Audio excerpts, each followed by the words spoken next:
your career been like? How did you get to be the Jeff DeVerter that you are now? That's a really funny question. Because I keep trying to figure out how to not be Jeff DeVerter. A lot of times it feels like, because you know all your own deep dark secrets. So so one thing that a lot of folks don't necessarily know is the first career was in music, and so I was in high school.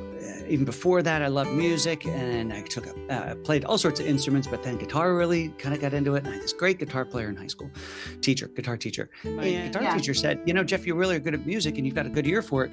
But if you don't put the work in, then I might encourage you to get into the technical side of music and not necessarily the performance side. I said, well, what does that mean? Here I am like a 10th grade or something. He goes, well, it's music production, engineering, the consoles, all that sort of stuff. So you fast forward a little bit, I end up in college for audio production and engineering. And then after that, I end up in Houston, Texas as an intern at a really nice studio, and rose through those ranks and became an engineer, paid engineer, became a producer, became the head engineer when that guy left, and then got married along the way. And then, like, fast forwarding, the years are just flying by here. And then my wife and I decided to buy that studio because the guy who had it wanted to sell it and move off to Nashville, Tennessee. And so we buy this studio. And the one part of the story I didn't tell you is that when my father was a lifelong IBMer. And so as a computer guy, we always had, we had the earliest PC that they made, we had one in the house. And so I always had access to this thing. And so even in high school, that decision point as a senior in high school going into for those of you at home, air quotes, to advanced placement computer science. But it was on, folks, I'm old. This was a green screen that I was looking at in 1986, 1987.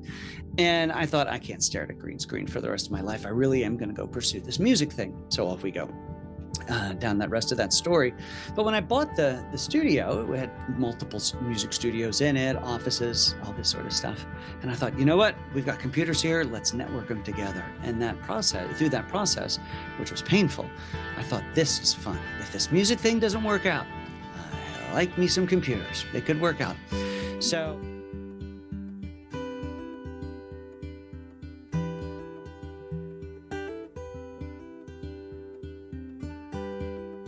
and I just leaned back like this across my arms, and I said, see, that's why we're quiet.